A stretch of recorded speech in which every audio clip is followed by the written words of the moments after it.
ഇന്ന് നമ്മള് വീണപൂവിനെ കുറിച്ചാണ് സംസാരിക്കുന്നത്. നമ്മുടെ ഈ ഗ്രൂപ്പിലിരിക്കുന്ന ഓരോരുത്തർക്കും വീണപൂ എന്ന് പറയുന്ന കവിത സുപരിചിതമാണ്. വീണപൂ എന്ന് പറയുന്ന കവിതയുടെ ആശയങ്ങളായാലും വീണപൂവിന് മലയാള കവിതയിലുള്ള സ്ഥാനം എന്താണെന്നും ഇവിടെ ഇരിക്കുന്ന ഓരോരുത്തർക്കും നന്നായി അറിയാമെന്ന് തന്നെയാണ് ഞാൻ വിശ്വസിക്കുന്നത്. പക്ഷെ അതിലെ ചില കാര്യങ്ങൾ, അതായത് വീണപൂ എന്ന കവിതയെ തത്വചിന്താപരമായിട്ട് വിശകലനമാണ് ഞാനായി ഉദ്ദേശിച്ചത്. നമുക്കറിയാം, മലയാളത്തിലെ നേരത്തെ ടീച്ചർ പറഞ്ഞതുപോലെ മലയാള കവിതാ പന്ഥാവില് തന്നെ ഒരു വഴിത്തിരിവാണ് വീണപൂ, അല്ലെ?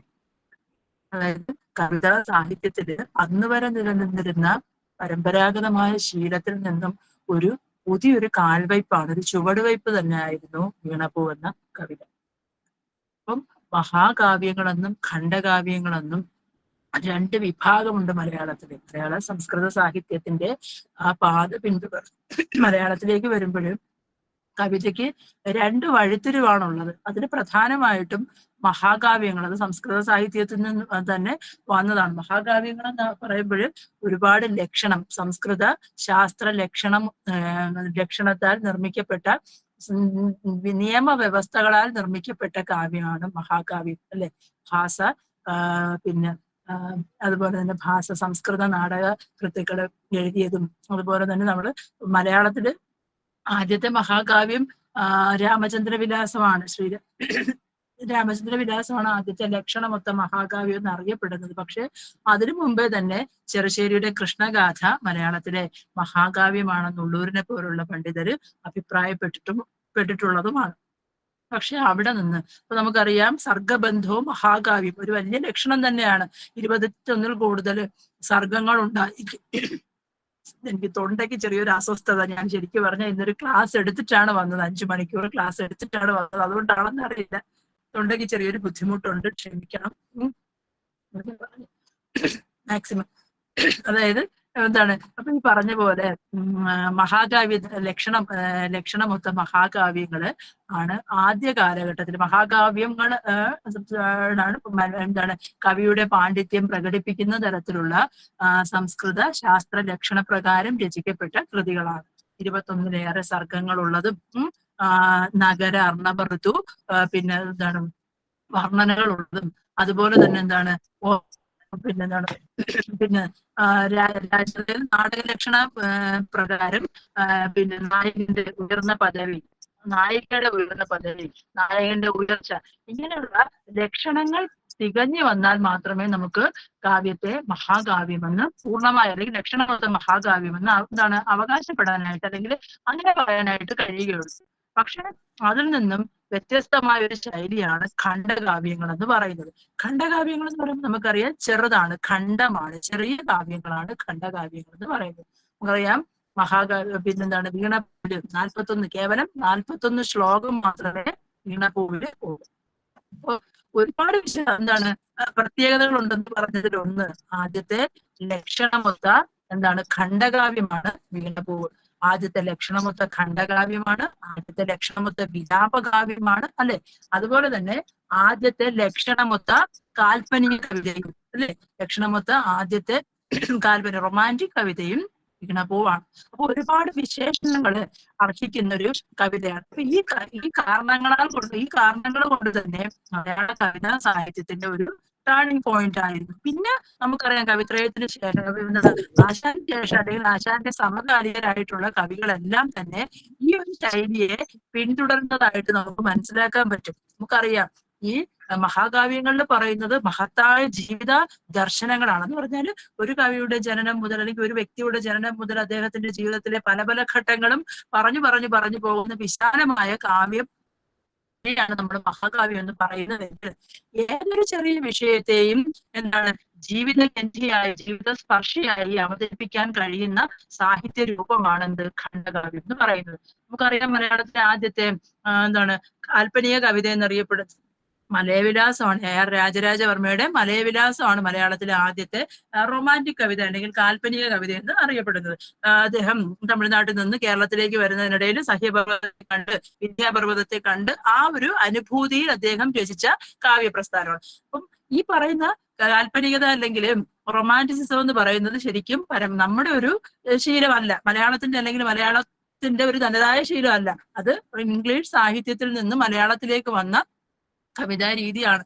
അപ്പോ ആ ഒരു നമുക്കെന്താ എപ്പോഴും നമുക്കറിയാം കേരള പാണിനിയാണ്, AR ആണ്, അദ്ദേഹത്തിന്റെ കവിതയാണ്. എങ്കിൽ പോലും നമുക്ക് അദ്ദേഹത്തെ ലക്ഷണമൊത്ത കാൽപ്പനിക കവിത എന്ന് പറയാൻ പറ്റുന്നില്ല. പക്ഷേ കുമാരനാശാന്റെ എന്നീ പറഞ്ഞ പോലെ കേവലം 41 ശ്ലോകങ്ങൾ അടങ്ങിയ ചെറിയ കാവ്യം, അതിന്റെ വിഷയം നമുക്കറിയാം. ഒരു പൂവാണ് അതിലെ ക്യാരക്ടർ. ഈ പൂവിനെ സംബന്ധിച്ചും പലതരത്തിലുള്ള വ്യാഖ്യാനങ്ങളുണ്ട്. പൂവ് ഒരു മനുഷ്യനാണെന്നും ശരിക്കും അത് ഗുരു തന്നെയാണെന്നും, അല്ലെ, പലതരത്തിലുള്ള ഗുരു. പൂ എന്താണ്, പൂവിനെ കുറിച്ച് പറയുമ്പം ഒരുപാട് ഏറ്റവും നമുക്കറിയാം മലയാളത്തിൽ തന്നെ ഒരുപാട് ഗവേഷണ ബന്ധങ്ങളും ഒരുപാട് എത്രയും ഏറെ പഠിക്കപ്പെട്ടിട്ട് ഇനിയും എന്താണ് പഠിച്ചു തീർക്കാനാവാത്ത ജ്ഞാനമേഖലയാണ് കുമാരനാശാന്റെ കവിതകൾ എന്ന് പറയുന്നത്. അതിൽ തന്നെ എന്താണ് വീണപൂവ്. അതിലെ തത്വചിന്തയെ കുറിച്ചായാലും അതിലെ കാൽപ്പനികതയെ കുറിച്ചായാലും അതിലെ ജീവിത ബോധത്തെ കുറിച്ചായാലും എത്ര പറഞ്ഞാലും അവസാനിക്കുന്ന എന്നുള്ളതാണ്. അപ്പൊ അതിലെ എന്താണ് ഒരു പൂവിനെ എന്താണ് പ്രയോജനം, നമ്മൾ നിസ്സാരമായി കാണുന്ന ഒരു ജീവിതം, ഒരു ദർശനമാണ്. നമുക്ക് ചുറ്റും ഒരുപാട് കാര്യങ്ങൾ നിരന്തരം സംഭവിക്കുന്നു. പക്ഷെ പലതും നമ്മൾ കാണുന്നുണ്ട്, കാണുന്നില്ല, കണ്ടില്ല എന്ന് നടിക്കുന്നു. പക്ഷെ ആശാനെ സംബന്ധിച്ച് ആശാൻ കണ്ടൊരു കാഴ്ച. അപ്പൊ എന്താണ് അതിന്റെ ചരിത്രത്തിലേക്ക് പോകുമ്പോൾ നമ്മൾ പറയുന്നത് പാലക്കാട്ട് അദ്ദേഹം എന്താണ് ഗുരുവിന്റെ ചികിത്സയുമായി ബന്ധപ്പെട്ട് താമസിച്ചിരുന്ന സമയത്ത് അവിടെ അദ്ദേഹത്തിന്റെ സുഹൃത്തിന്റെ വീട്ടിൽ നിന്ന് ഒരു ചെടിയിൽ നിന്ന് വീണ പൂക്കളെ കണ്ടാണ് അദ്ദേഹത്തിന് ഇങ്ങനെ ഒരു കവിത എഴുതാൻ തോന്നിയതെന്ന് പറയുന്നവരുണ്ട്. അതുപോലെ തന്നെ തനിക്കൊരു പ്രണയം ഉണ്ടായിരുന്നെന്നും ആ പ്രണയത്തിലെ നായികയെ മനസ്സിൽ വെച്ചിട്ടാണ് അദ്ദേഹം എന്ത് ചെയ്തത്, ഇങ്ങനെ ഒരു കവിത എഴുതിയിരുന്നു. അങ്ങനെ പലതരത്തിലുള്ള നിരീക്ഷണങ്ങൾ ഈ കവിതയെ കുറിച്ച് എന്താണ് വീണ്ടും വന്നുകൊണ്ടിരിക്കുന്നതായിട്ട് നമുക്ക് മനസ്സിലാക്കാം. പക്ഷെ ഈ പറയുന്ന പോലെ അദ്ദേഹം തിരഞ്ഞെടുത്തൊരു വിഷയം ഒരു കഷ്ടം എന്ന് പറയുന്ന ഒരു ജീവിത ദർശനമാണ്. വീണപൂവിലെ തത്വചിന്തയുടെ ഒരു ഏറ്റവും ചുരുങ്ങിയ വാക്കുകളിൽ നമുക്ക് പറയാനാവുക ഹായിൽ തുടങ്ങി കഷ്ടത്തിൽ അവസാനിക്കുന്ന ജീവിതാവബോധമാണ് വീണപൂവിന്റെ ദാർശനിക ദീപ്തി എന്നത്, അല്ലെ? നമുക്കറിയാം വ്യാക്ഷേപ ശബ്ദമാണ്, എന്താണ് എക്സ്ക്ലമേഷൻ, അല്ലെങ്കിൽ എന്താണ് നമ്മൾ പറയുന്നത് അത്ഭുതത്തെ ധ്വനിപ്പിക്കുന്ന പിന്നെ ചിഹ്നമാണ്, അല്ലെങ്കിൽ അത്ഭുതത്തെ ധ്വനിപ്പിക്കുന്ന ആശയമാണ് വ്യാക്ഷേപകം എന്നത്. അല്ലെ? അതുപോലെ തന്നെ കഷ്ടം, അവനി വാഴ്വ് കിനാവ് കഷ്ടമാണ് എന്ന് പറഞ്ഞ് അവസാനിക്കുന്ന ഓരോ ജനനവും മരണം, ജനിമതികൾക്കിടയിലെ യാത്രയാണ് മനുഷ്യ ജീവിതം എന്ന് പറയുന്നത്, അല്ലെ? ജനന മരണങ്ങൾക്കിടയിലെ നൈരന്തരമായിട്ടുള്ള യാത്രയാണ്, അല്ലെ? നമ്മൾ വാസാംസി ജീർണാനി എന്ന് പറയുന്ന ഒരു കൺസെപ്റ്റ് ഉണ്ടല്ലോ. പുനരഭി ജനനം, പുനരഭി മരണം, പുനരഭി ജനനി ജഡരെ ശരണം, അല്ലെ? പുനരഭി വീണ്ടും ജനിക്കുന്നു, മരിക്കുന്നു. പുനരഭി ആത്മാവ് സ്വതന്ത്രമാകുന്നില്ല, ആത്മാവ് നിത്യമാണ്. ഇങ്ങനെ ആത്മാവ് നമ്മിൽ നിന്നും മറ്റൊരു ദേഹത്തിൽ നിന്നും ദേഹിയിലേക്ക് പലായനം ചെയ്തുകൊണ്ടിരിക്കുന്നതാണ് ആത്മാവ്. നശ്വരമായത് ഒന്നേ ഉള്ളൂ, അത് ഈ പ്രപഞ്ചത്തിൽ എന്ത് മാത്രമാണ്? ഈ കാണുന്ന ലൗകികമായിട്ടുള്ള കാഴ്ചപ്പാടുകൾ. അതായത് മനുഷ്യ ശരീരമാണ് നശ്വരമായ മനുഷ്യ ശരീരമാണ് മനുഷ്യ ദേഹത്തെ നിലനിർത്തുന്നത് ദേഹിയാണ്. അപ്പൊ ഈ ദേഹം നശിക്കുമെങ്കിലും ആത്മാവ് നശിക്കുന്നില്ല. ഈ ആത്മാവെന്ന് പറയുന്ന അനന്തതയാണ് ഈ പ്രപഞ്ചത്തിലെ ഏറ്റവും പരമമായൊരു അവസ്ഥയെന്ന് എത്രയോ നൂറ്റാണ്ടുകൾക്ക് മുമ്പ്, എത്രയോ കാലഘട്ടങ്ങൾക്ക് മുമ്പ് തന്നെ നമുക്ക് ഒരുപാട് പണ്ഡിതർ നമ്മളോട് പറഞ്ഞതാണ്. ഈ വലിയ ഫിലോസഫിക്കലായിട്ടുള്ള കാര്യങ്ങളാണ് ഈ വരുന്ന ഒരു പൂവിനെ പ്രതിനിധീകരിച്ച് ആശാൻ നമ്മളോട് പറഞ്ഞത് ഉള്ളതാണ്. അപ്പൊ ആദ്യകാലത്ത് നമുക്കറിയാം കുമാരനാശാൻ എന്ന് പറയുന്ന കവിയും, അല്ലെ, ചിന്ന സ്വാമി പെരിയ സ്വാമി എന്ന് പറയുന്ന ഒരു ബന്ധത്തെ കുറിച്ച് നമുക്കറിയാം. ഈ ആശാനെ കുമാരുവിനെ ആശാനാക്കി മാറ്റുന്ന ഗുരുദർശനങ്ങളെ കുറിച്ചൊക്കെ നമുക്ക് നന്നായിട്ട് തന്നെ അറിയാം. പക്ഷെ അദ്ദേഹത്തിന്റെ ആദ്യകാല കവിതകളൊക്കെ പരിശോധിച്ച എല്ലാം ഭക്തികാവ്യങ്ങളാണ്, സ്തോത്രകാവ്യങ്ങളാണ്, അല്ലെ? സ്തോത്രകാവ്യങ്ങളാണെങ്കിൽ പോലും അതിൻ്റെ അകത്ത് വരുന്ന സമകാലികമായിട്ടുള്ള ജീവിത ചിന്തകൾ. ഇപ്പം ഗുരുവിന്റെ കൃതികളിൽ നിന്നും ഗുരുവിൽ നിന്നും പ്രചോദനം ഉൾക്കൊണ്ട് അദ്ദേഹം ഈ പറയുന്ന വഴികളിലൂടെ ദേവിയെ ആരാധിക്കല്, സുബ്രഹ്മണ്യനെ ആരാധിക്കല്, ശിവനെ ആരാധിക്കല്, പ്രാർത്ഥന നിർഭരമായിട്ടുള്ള കൃതികളായിരുന്നു ആദ്യകാലത്തെ അദ്ദേഹത്തിന്റെ കവിതകളുടെ ഒരു പൊതുവായിട്ടുള്ള ഒരു പ്രമേയം എന്ന് പറയുന്നത്. പിന്നെ അദ്ദേഹം എന്ത് ചെയ്യുന്നറിയാം, ഗുരു എന്ത് ചെയ്യുന്നു, കുമാരുവിനെ പുറത്തയച്ച് ഒരുപാട് പഠിപ്പിക്കുന്നു. ഒരുപാട് കാര്യം അദ്ദേഹത്തിന്റെ കവിത്വത്തിന്റെ ആ ഒരു പ്രാധാന്യം എത്രത്തോളമാണെന്ന് അറിയുന്ന ഗുരു എന്താണ് ആശാനെ പുറത്തേക്ക് അയച്ച് ഒരുപാട് എന്താണ് പഠിപ്പിക്കാനുള്ള പിന്നെ സാഹചര്യം ഒരുക്കി കൊടുക്കുകയും നിരന്തരമായിട്ടുള്ള പുസ്തകങ്ങൾ, ആശാന്റെ മറ്റു കൃതികളൊക്കെ പരിശോധിച്ചാൽ നമുക്ക് മനസ്സിലാകാം ഒരിക്കലും കേരളീയമായിട്ടുള്ള ഒരു പശ്ചാത്തലത്തിൽ ഒതുങ്ങി നിൽക്കുന്ന കവിയല്ല കുമാരനാശാൻ അല്ലെ. അദ്ദേഹത്തിന്റെ കൃതികളുടെ പശ്ചാത്തലം എല്ലാം എന്താണ് കേരളത്തിന് പുറത്തുള്ള അല്ലെ, പുറത്തുള്ള സ്ഥലങ്ങളാണ്. എന്നിട്ട് അവിടുത്തെ എന്താണ് വലിയ ജീവിത ദർശനങ്ങളെല്ലാം എന്താണ് ഉപനിഷത്ത് സാര സർവസ്വമായ ഏറ്റവും ചെറിയ അല്ലെ വാക്കുകളിൽ ഒതുക്കി ചേർക്കുക, ഒതുക്കി പറഞ്ഞു പോകുന്ന കവിയാണ്. അതുകൊണ്ടാണ് നമ്മൾ എന്താണ് ഒരു മഹാകാവ്യം എഴുതാതെ തന്നെ അദ്ദേഹം മഹാകവിയായി നമ്മൾ അംഗീകരിക്കുന്നത്. മഹാകവിയാണ്, പക്ഷേ എന്താണ് മഹാകാവ്യം എഴുതിയിട്ടില്ല. കവിത്രയത്തിൽ രണ്ടുപേരും മഹാകാവ്യങ്ങൾ എഴുതി മഹാകവിയായപ്പോൾ തന്റെ കവിത്വത്തിന്റെ എന്താണ് പരകോടിയിൽ മഹാകാവ്യം എഴുതാതെ തന്നെ മലയാളം മുഴുവൻ മഹാകവി എന്ന് വിളിക്കുന്ന കുമാരനാശാൻ അല്ലെ. അദ്ദേഹത്തിന്റെ എന്താണ് ദർശനം അത്രമേൽ എന്താണ് ആഴമുള്ള മാനുഷിക തലങ്ങളെ സ്പർശിക്കുന്നതാകയാലാണ് ഇത്തരത്തിലൊരു എന്താണ് വിശേഷണത്തിന് തന്നെ അദ്ദേഹം അതാണ് അങ്ങനെ കാരണക്കാരനായി മാറിയത്. അതുപോലെ തന്നെ അദ്ദേഹത്തിന് നമ്മൾ വിശേഷിപ്പിക്കുന്ന മറ്റൊരു വിശേഷണം സ്നേഹ ഗായകനാണ് കുമാരനാശാൻ അല്ലെ. ആശാൻ ആശയഗംഭീരനാണ്, ആശാൻ സ്നേഹ ഗായകനാണ്. സ്നേഹത്തെ കുറിച്ച് എത്രത്തോളം പറഞ്ഞാലും മതിയാവാത്ത കുമാരനാശൻ. കഴിഞ്ഞ ക്ലാസ്സില് ടീച്ചർ എടുത്ത ക്ലാസ്സിലും അത് വളരെ വ്യക്തമായിട്ട് ടീച്ചർ വീണ്ടും അത് പറയുന്നുണ്ടായിരുന്നു. അദ്ദേഹത്തിന്റെ കവിതകളിലെല്ലാം ഈ സ്നേഹത്തിന് ഊന്നിയ നമുക്ക് വിശ്വസിക്കാൻ നമുക്ക് അപ്പുറമുള്ള എന്താണ് പ്രണയ സങ്കല്പങ്ങളെ കുമാരൻ എന്ത് ചെയ്യുന്നത് നമ്മുടെ മുന്നിലേക്ക് തുറന്ന് തരുന്നത്. ഇപ്പോ പ്രണയ സങ്കല്പം അതെന്താണ് നളിനിയായാലും ലീലയായാലും കരുണയായാലും അല്ലെ, ചിന്താവിഷ്ടയായ സീതയായാലും അതുപോലെ തന്നെ വ്യവസ്ഥയായാലും ചണ്ടാല ഭിക്ഷുകിയായാലും ഇവിടെ എല്ലാം ഈ വ്യത്യസ്ത തലങ്ങളിലെല്ലാം എന്താണ് അദ്ദേഹം ചിത്രീകരിക്കുന്ന ജീവിത ദർശനങ്ങളിലെ എന്താണ് വൈയക്തിക ബന്ധങ്ങൾക്കുള്ളിലെ സ്നേഹം എന്ന് പറയുന്ന നിർവചിക്കാനാവാത്തൊരു അനുഭൂതിയുണ്ട്. സ്നേഹം മരണമാണ്, സ്നേഹം എന്നത് അനിർവചനീയമായിട്ടുള്ളൊരു അനുഭൂതിയാണെന്ന് തിരിച്ചറിഞ്ഞ ആശാൻ അല്ലെ. അദ്ദേഹത്തിന്റെ സ്നേഹം തന്നെയായി നമുക്ക് വീണപൂവിനെ വായിക്കാനായിട്ട് പറ്റും അല്ലെ. എന്താണ് ഹാ പുഷ്പമേ അധിക തുങ്ക പദത്തിൽ എത്ര ശോഭിച്ചിരുന്നു ഇതൊരു രാജ്ഞി കണക്കേ നീ അല്ലെ. അല്ലയോ പൂവേ, എത്ര ഉയർന്ന ജീവിത ദർശനമാണ്. അല്ലെങ്കിൽ എന്ന് പറഞ്ഞാലും നമ്മളിപ്പം ഏതൊരു വ്യക്തിയെ കുറിച്ചായാലും നമ്മളിപ്പം എന്താണ് ഈ പറയുന്ന ഭക്തി സാഹിത്യം ഒക്കെ പരിശോധിച്ച് നോക്കിയാലും ജ്ഞാനപ്പാനയിലൊക്കെ പറയുന്നത് പോലെ എന്താണ് ഒരു നിമിഷം കൊണ്ടാണ് എന്ത് ചെയ്യുന്നത് മനുഷ്യ ജീവിതത്തില് പലതരത്തിലുള്ള വ്യത്യാസങ്ങൾ അല്ലെങ്കിൽ പരിണാമങ്ങൾ സംഭവിക്കുന്നത് അല്ലെ.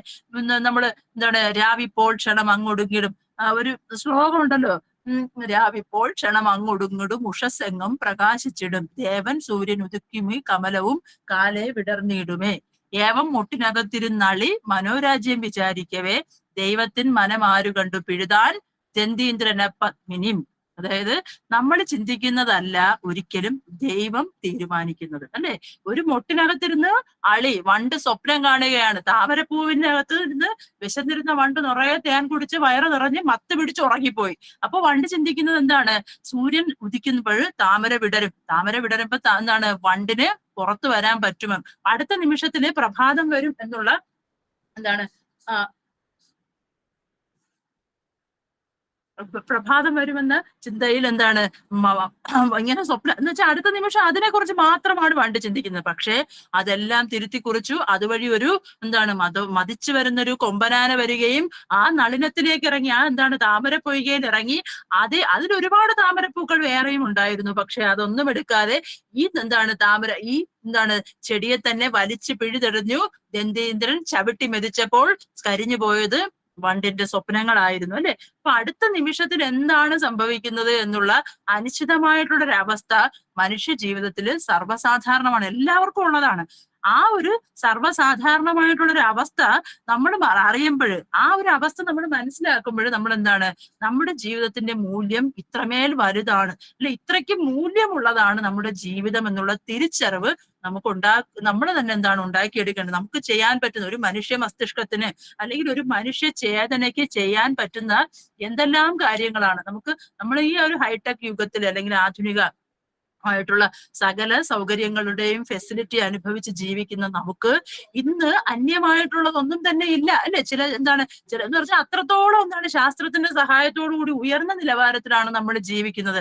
അവിടെ എന്താണ് മനുഷ്യന്റെ ആ ഒരു പൊട്ടൻഷ്യാലിറ്റിയാണ്, ഹൈ പൊട്ടൻഷ്യാലിറ്റി ഉള്ളവരാണ് ഓരോ വ്യക്തിയും. പക്ഷെ അവര് ഇങ്ങനെ തങ്ങളുടെ കഴിവുകളിൽ ഏറ്റവും കൂടുതൽ അഭിരമിച്ച് ജീവിക്കുന്ന സമയത്തും ഒരു നിമിഷം കൊണ്ട് തന്നെ അന്യമായി പോകുന്ന അല്ലെങ്കിൽ നിശബ്ദമായി പോകുന്ന അല്ലെങ്കിൽ എന്നേക്കുമായിട്ട് അവസാനിച്ചു പോകുന്ന ജീവിതത്തിന്റെ ക്ഷണികതയെ കുറിച്ചുള്ള ഒരു ചിന്ത വ്യക്തികളിൽ ഉണ്ടാക്കിയെടുക്കുക എന്നുള്ളത് ഈ കവിതയുടെ ഏറ്റവും പ്രധാനപ്പെട്ട ഒരു ആശയമായിട്ട് നമുക്ക് പറയാം, അല്ലെ. അധിക തുങ്കപദത്തിൽ രാജ്ഞിയെ പോലെ ശോഭിച്ചിരുന്ന നീ ഇന്നെന്താണ് കരിഞ്ഞും അലിഞ്ഞും മണ്ണായി തീരാൻ പോവുകയാണ്, അല്ലെ. നമുക്കറിയാം കരിഞ്ഞും കരിഞ്ഞ് അലിഞ്ഞ് മണ്ണായി തീരാൻ പോവുകയാണ്. കുറച്ച് സമയം കഴിയുമ്പോഴത്തേക്ക് എന്ത് ചെയ്യാം, ഞാൻ വാടിക്കിടക്കുന്ന പൂവിന്റെ പുറത്തേക്ക് ചെറുലൂതകൾ എന്ത് ചെയ്യാം, ചിലന്തികൾ എന്ത് ചെയ്യാം, ചിലന്തി വല കെട്ടാം. പിന്നെ അത് വാടിപ്പോകാം, മരിച്ച് മണ്ണോട് ചേർന്ന് എന്നേക്കുമായിട്ട് ഇല്ലാതാകാം.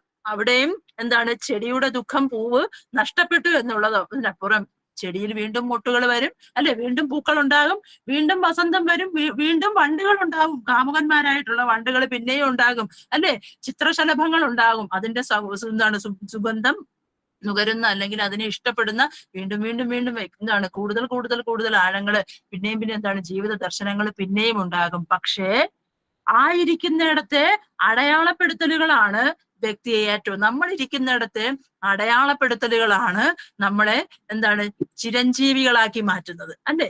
നമ്മൾ ഇരിക്കുന്നിടത്തെ അടയാളപ്പെടുത്തലുകളാണ് നമ്മളെ ചിരഞ്ജീവികളാക്കി മാറ്റുന്നത്.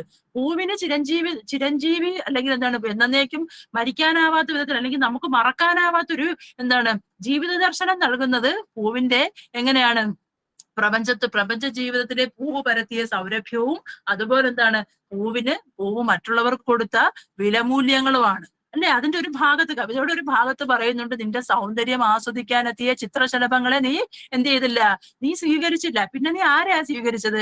നീ വണ്ടിനെയാണ് സ്വീകരിച്ചത്. നിന്റെ പ്രണയം നീ പകർന്നു കൊടുത്തത് വണ്ടാണ്.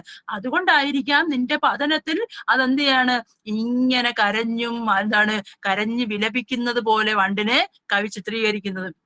ഒരിക്കലും കണക്റ്റഡ് ആക്കി നമുക്ക് പറയാൻ പറ്റില്ല. പക്ഷെ കവി എന്തുകൊണ്ട് ഇങ്ങനെ ചിന്തിച്ചു? അന്യജീവന് ഉതകി സ്വജീവിതം ധന്യമാക്കും അമലെ വിവേകികൾ, അല്ലെ. അതാണ് ദർശനം. അതല്ലേ ഗുരുവും പറയുന്നത്, അവനവൻ ആത്മസുഖത്തിനായി ആചരിക്കുന്നവ അവരന് സുഖത്തിനായി വരണം. നമ്മൾ ചെയ്യുന്ന കർമ്മത്തിന്റെ മാഹാത്മ്യം നമ്മളെ എന്ത് ചെയ്യും, അടയാളപ്പെടുത്തും. ചരിത്രത്തിന്റെ രേഖകളിൽ നമ്മൾ എന്ത് ചെയ്യാണ്, അടയാളപ്പെടുത്തി വെക്കുന്നതിന് കാരണമായി മാറും. അതുകൊണ്ട് കവി ഈ ഒരു ജീവിത അവബോധത്തെ തന്റെ ഈ കവിതയിലൂടെ ചിത്രീകരിച്ചു, അല്ലെ. സംസ്കൃത വൃത്തമാണ്, വസന്ത തിലകത്തിൽ എഴുതിയ വൃത്തത്തിൽ എഴുതിയ കവിതയാണ് വീണപൂ, അല്ലെ. എന്നിട്ട് തന്നെ ഈ പറയുന്ന പോലെ എന്നിട്ട് ഓരോ കവിതയുടെ അവസാനത്തിലും ശരിക്കും പറഞ്ഞാൽ നമുക്ക് പറയാം ഓരോ മുക്തകങ്ങളായിട്ട് നമുക്ക് വായിക്കാനായിട്ട് പറ്റും, അല്ലെ. ഫസ്റ്റ് ശ്ലോകം തന്നെ നമുക്ക് എന്ത് ചെയ്യാൻ പറ്റും, എത്ര വ്യാഖ്യാനിച്ചാലും പിന്നെയും നമുക്ക് വ്യാഖ്യാനിക്കാനാവും. അതുപോലെ തന്നെ ഇടയ്ക്ക് പല ശ്ലോകങ്ങളും നമുക്ക് എന്ത് ചെയ്യാൻ പറ്റും, ഈ പറയുന്ന പൗരാണികമായിട്ടുള്ള അല്ലെങ്കിൽ വേദ ഇതിഹാസ തത്വങ്ങളുടെ സാരാംശങ്ങളെ ചുരുക്കി ചെറിയ വാചകങ്ങളിലൂടെ അദ്ദേഹം അവതരിപ്പിച്ചിരിക്കുന്നതായിട്ട് നമുക്ക് മനസ്സിലാവും. പല വരികളും വായിക്കുമ്പോൾ നമ്മൾ ഇരുത്തി ചിന്തിക്കുന്ന തരത്തില് നമുക്ക് നമ്മുടെ മനസ്സ് ഓരോ വായനയിലും അങ്ങനെയാണ്. അതിപ്പം നമ്മൾ എത്ര വട്ടം വീണപൂ വായിച്ചു, എത്ര വട്ടം വീണപൂവിനെ പഠിക്കാൻ ശ്രമിച്ചു, എത്ര വട്ടം വ്യാഖ്യാനിക്കാൻ ശ്രമിച്ചു എങ്കിലും അതിലെ ചില ഭാഗങ്ങൾ ചില ഭാഗങ്ങൾ വായിക്കുമ്പോൾ നമുക്ക് വീണ്ടും അതിന് വീണ്ടും അർത്ഥത്തെ അനിർവചനീയമായിട്ട് പിന്നെയും നമുക്ക് അവതരിപ്പിക്കാനുള്ള ഒരു തോന്നലുണ്ടാവും. അതല്ലേ കവിത്വസിദ്ധി, അല്ലെ. അതല്ലേ ഒരു കവിയെ ചിരഞ്ജീവിയാക്കി മാറ്റുന്നത്, അല്ലെ. അതാണ്. അപ്പൊ എന്താണ് കുമാരനാശാന്റെ ഈ ദർശനങ്ങൾ എങ്ങനെയാണ് നമ്മൾ ഈ കാലഘട്ടത്തിലും ഇത്രമേൽ ജീവിതസ്പർശിയായി എന്താണ് ചിന്തിക്കാൻ പറ്റുക എന്നുള്ളതാണ് നമ്മുടെ ഇവിടെ എന്താണ് അത്തരം ഒരു വിഷയത്തിലേക്കാണ് നമ്മൾ ശ്രദ്ധ പോകുന്നത്. എന്നിട്ട് ഒരു ബാല്യ കൗമാര യൗവന കാലഘട്ടത്തിലൂടെ പോകുന്ന ഒരു പെൺകുട്ടിയെ പോലെ അല്ലെ എന്ന് പറഞ്ഞാല് എന്താണ് അവളെ പ്രസവിച്ച ലത, ലാളിച്ചു പെറ്റ ലത അല്ലെ, അതായത് ഗർഭസ്ഥ ശിശുവിനെ അങ്ങേയറ്റം സ്നേഹിക്കുന്ന എന്താണ് അമ്മയെ പോലെ ലാളിച്ചു പെറ്റ ലത, അൻപോട് ശൈശവത്തിൽ എന്താണ് പല്ലവപുടങ്ങളിൽ വെച്ചു നിന്നെ എന്താണ് പാലിച്ചു.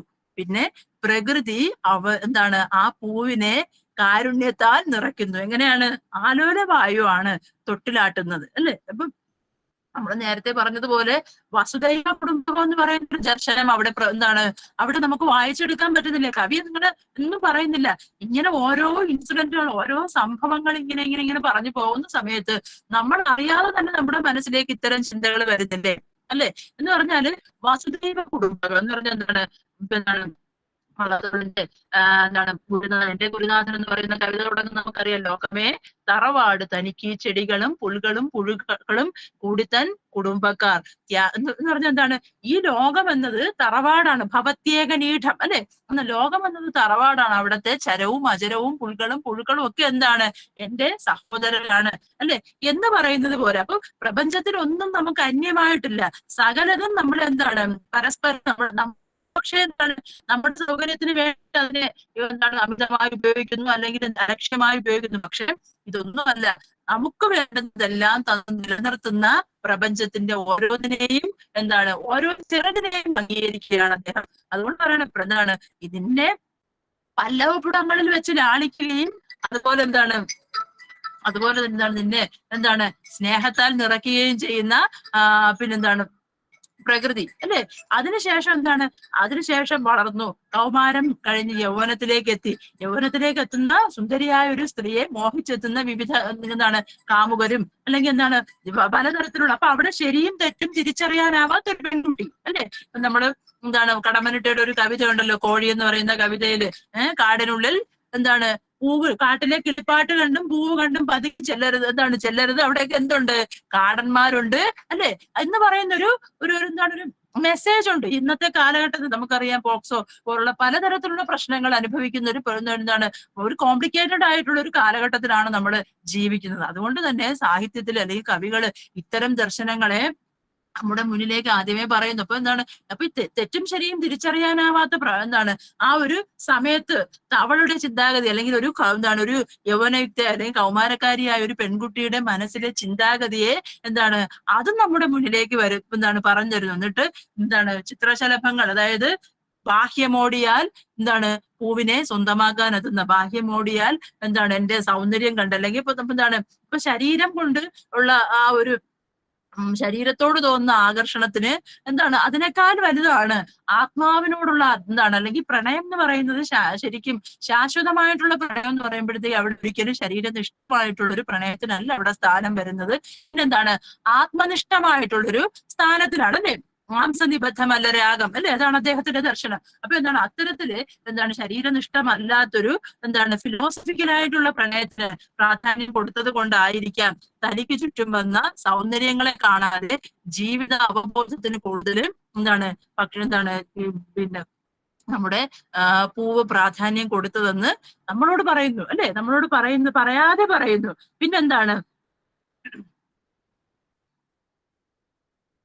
പിന്നെന്താണ് അതിനെ തന്നെ പിന്നെ പൂവിനെ കുറിച്ച്, അതായത് പൂവിന്റെ ആ പതനത്തില് ദുഃഖിക്കുന്ന,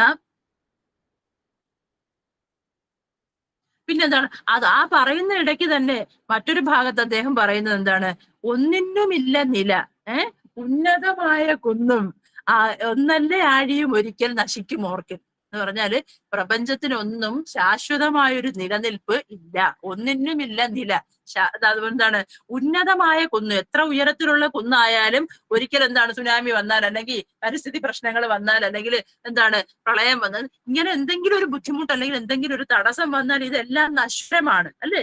മനുഷ്യ ജീവിതത്തിന്റെ നശ്വരതയും പ്രപഞ്ചത്തിന്റെ മൊത്തത്തിലുള്ള എന്താണ് ആ ഒരു എന്താണ് എപ്പോഴും നശിക്കാൻ പര്യാപ്തമാണ്. എപ്പോഴും നമ്മുടെ പിന്നിലൊരു അപകടം അല്ലെങ്കിൽ ഒരു എന്താണ് പ്രശ്നം നമ്മൾ എന്താണ് പ്രതീക്ഷിച്ച് ജീവിക്കണം എന്നുള്ളൊരു മുൻകരുതലാണ്. അപ്പൊ എന്താണ് ഉന്നതമായിട്ടുള്ള കുന്നായാലും ആഴിയായാലും അല്ലെ സമുദ്രമായാലും ഒരിക്കൽ നശിക്കുക തന്നെ ചെയ്യും. പിന്നെ അതുപോലെ എന്താണ് അതുപോലെ തന്നെ ഉൽപ്പന്നമായത് നശിക്കും. അണുക്കൾ നിൽക്കും. അതുപോലെ എന്താണ് ഉൽപ്പന്നമായൊരു ഉടൽ വെടിഞ്ഞൊരു ദേഹി വീണ്ടും ഉൽപ്പത്തി ജന്മഗതി പോലെ വരും ജഗത്തിൽ കൽപ്പിച്ചിടുന്നിവിടെ ഇങ്ങനെ ആഗമങ്ങൾ. ഈ ആഗമങ്ങൾ നമ്മളോട് കൽപ്പിക്കുന്നത് ഇങ്ങനെയല്ലേ? അതായത് ഉൽപ്പന്നമായത് നശിക്കും, പക്ഷെ അതിന്റെ അണുക്കൾ നിൽക്കും. അപ്പൊ നമുക്ക് എന്താണ് നശ്വരമാണ്, നമ്മൾ പറയുമല്ലോ നശ്വരമാണെങ്കിൽ അതെന്ത് ചെയ്യും? നശിക്കേണ്ടവയാണെങ്കിൽ നശിക്കും അല്ലെ? നമ്മൾ പറയുന്ന ഫിലോസഫി എങ്ങനെ? ജീവിതത്തെ കുറിച്ച് നമ്മൾ ചിന്തിക്കുന്നത് എങ്ങനെ? നമ്മളിങ്ങനെ ഒറ്റ വാക്കിൽ പറയാറുണ്ട്, നമുക്കുള്ളതാണെങ്കിൽ നമുക്കുള്ളതാണ്, ദൈവം നമുക്കായി കൽപ്പിച്ചിട്ടുള്ളതാണെങ്കിൽ അത് നമ്മുടെ അടുത്തേക്ക് എത്തുക തന്നെ ചെയ്യും. അതല്ല അതിനപ്പുറം ഒരു തീരുമാനം. നമ്മൾ നേരത്തെ എന്താണ് പിഴുതാൻ ദന്തീന്ദ്രന പത്മിനിയും എന്ന് പറഞ്ഞില്ലേ? അതുപോലെ നശിക്കേണ്ട വസ്തു ആണെങ്കിൽ എന്താണ് അത് നശിക്കുക തന്നെ ചെയ്യും അല്ലെ? ഭോഗങ്ങൾ എല്ലാം ക്ഷണപ്രഭാചഞ്ചലമാണ്, വേഗേന നഷ്ടമാം ആയുസും ഓർക്ക നീ അല്ലെ? കുന്തെടുത്തച്ഛന്റെ എന്താണ് ലക്ഷ്മണോപദേശത്തിന്റെ ഒരു ഭാഗത്ത് എന്താണ് നമ്മൾ ഈ ഒരു ദർശനം കണ്ടതാണ് അല്ലെ? അതുപോലെ തന്നെ എന്താണ് പിന്നെന്താണ് കണ്ണുനീർ തുള്ളി അല്ലെ? നാലാപ്പാട്ട് നാരായണ മേനോന്റെ കണ്ണുനീർ തുള്ളിയിലും ഇതുപോലെ എന്താണ് ഇത്തരത്തിലുള്ള എന്താണ് പ്രപഞ്ച ജീവിതത്തിന്റെ എന്താണ് പിന്നെന്താണ് ഈ പറയുന്ന പ്രപഞ്ച ജീവിതത്തിന്റെ ഈ ഒരു നശ്വരതയെ കുറിച്ച് നമുക്ക് കാണാനായിട്ട് പറ്റും എന്നുള്ളതാണ്. അപ്പം ഈ പറയുന്ന എന്താണ്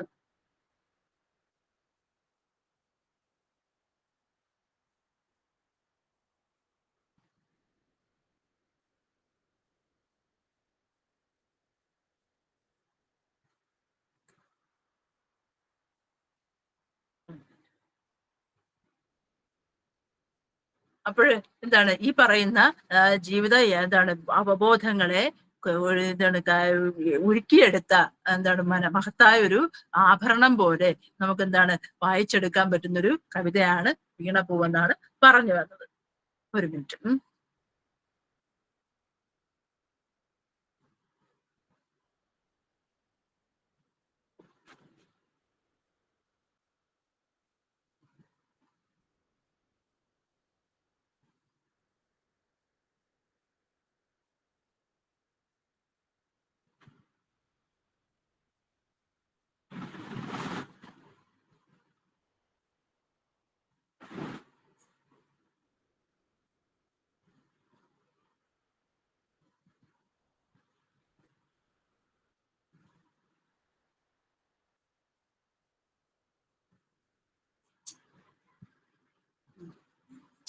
അപ്പൊ പറഞ്ഞു എന്താണ് അതായത് കൊഴിഞ്ഞു പോയ പൂവിന്റെ ഒരു രൂപകത്തിലൂടെ ജീവിതത്തിന്റെ മൊത്തത്തിലുള്ള എന്താണ് മൊത്തത്തിലുള്ള ഒരു എന്താണ് ഒരു പിന്നെ കാഴ്ചപ്പാടാണ് അദ്ദേഹം എന്ത് ചെയ്യുന്നത് തന്റെ കവിതയിലൂടെ എന്താണ് അവതരിപ്പിക്കാനായിട്ട് ശ്രമിക്കുന്നത്. അപ്പൊ എന്താണ് അതായത് നമുക്ക് നിലനിൽക്കുന്ന സമയത്തെല്ലാം ഏറ്റവും എന്താണ് സുന്ദരമായിട്ടുള്ളത് നമ്മൾ എന്താണ് ജീവനുള്ള വസ്തുവാണെങ്കിൽ എന്താണ് അതിൽ പ്രഭയുണ്ടെങ്കിൽ അല്ലെങ്കിൽ വെളിച്ചമുള്ളിടത്തോളം കാലം മാത്രം എന്താണ് ഇപ്പം എന്താണ് ഏറ്റവും സുന്ദരമായി നിൽക്കുകയും അത് നഷ്ടപ്പെടുന്ന അവസരത്തിൽ അത് ഒന്നുമല്ലാതായി മാറുകയും ചെയ്യും.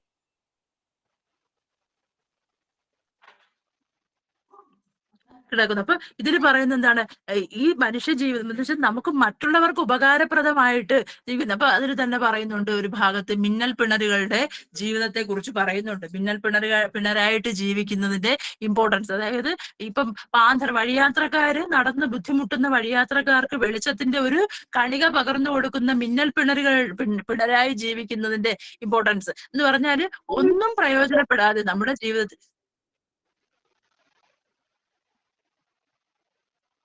ഓക്കെ. അപ്പൊ എന്താണ് നമ്മുടെ ജീവിതത്തിൽ എന്താണ് ഈ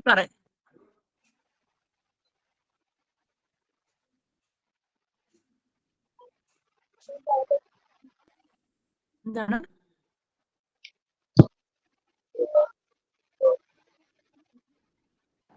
ഒരു മിനിറ്റ് സുമാജി മ്യൂട്ട് ചെയ്യാമോ? മാഡത്തിന് ഡിസ്റ്റർബ് ആക്കല്ലേ പ്ലീസ്. അല്ല, ടീച്ചർ എന്തെങ്കിലും ചോദിച്ചതാണോ? അല്ലല്ലോ.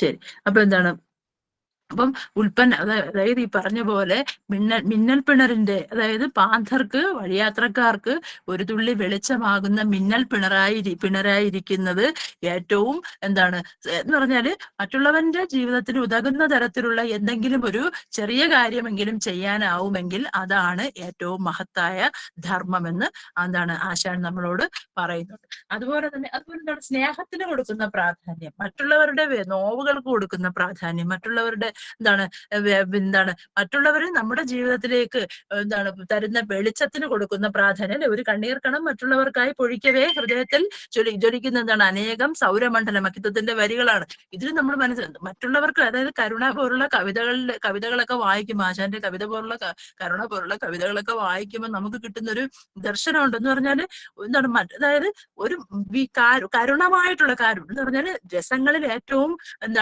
മനസ്സിനെ ഉരുക്കി അല്ലെങ്കിൽ മനസ്സിനെ ദ്രവിപ്പിക്കുന്ന രസം എന്നാൽ കരുണമാണല്ലോ, അല്ലെ? മറ്റുള്ളവരുടെ സങ്കടങ്ങൾ കണ്ട് ഹൃദയം ഉരുകി വരുന്ന ഉരുട്ട് കണ്ണീരിനാണ് നമ്മൾ പറയുന്നത് കരുണമാണ് അല്ലെങ്കിൽ കാരുണ്യമാണെന്ന് പറയുന്നത്. അപ്പൊ ഈ കരുണയിൽ കാണുന്ന ആ ഒരു ദർശനം, ആ കാരുണ്യത്തിന്റെ ഒരു പരകോടിയായിട്ട് നമുക്ക് എന്ത് ചെയ്യാൻ പറ്റും? വീണപൂനെ വായിക്കാൻ പറ്റും. കാരണം എന്നോ എപ്പോഴൊക്കെയോ നമുക്ക് കണ്ണിന് വെളിച്ചം പകരുന്നത്, അല്ലെ? പറയുന്നുണ്ട്, വൈരാഗ്യമേറിയൊരു വൈദികനാട്ടെ ഏറ്റ വൈരിക്ക് മുൻപുഴറി ഓടിയ ഭീരുവാട്ടെ. ആരാകിലെന്ത് ഏറെ വിടർന്ന് വിലസീടനം നിന്നെ നോക്കി ആരാകിലെന്ത് മിഴിയുള്ളവർ നിന്നിരിക്കും, അല്ലെ? ഒരു വൈരാഗ്യ ആയിക്കോട്ടെ, വൈരാഗ്യം ജീവിതത്തിൽ വൈരാഗ്യത്തോടു കൂടി കാണുന്ന, അല്ലെങ്കിൽ ഭൗതിക ജീവിതത്തിന് അത്രത്തോളം പ്രാധാന്യം കൊടുക്കാത്ത, അങ്ങനെ വൈരാഗ്യമായിട്ട് ജീവിക്കുന്ന, സന്യാസ തുല്യമായിട്ട് ജീവിക്കുന്ന ഒരു വ്യക്തിയാവട്ടെ, അല്ലെങ്കിൽ വൈരിക്ക് മുൻപുടറി ഓടുന്ന ശത്രുവായിക്കോട്ടെ, അങ്ങനെയുള്ള ആരായാലും ജീവിതത്തിൽ എന്ത് തരത്തിലുള്ള പ്രതിസന്ധിയിലൂടെ കടന്നു പോകുന്ന വ്യക്തി ആയിക്കൊള്ളട്ടെ, പലതരത്തിലുള്ള പ്രതിസന്ധിയിലൂടെയാണ് ഓരോ വ്യക്തിയും ഓരോ ജീവിതവും നമുക്ക് മുന്നിലൂടെ കടന്നു പോകും. നമ്മുടെ കാലഘട്ടം അങ്ങനെയാണ്, അല്ലെങ്കിൽ അന്നത്തെ കാലമായാലും ഇന്നത്തെ കാലമായാലും അങ്ങനെ ഒരു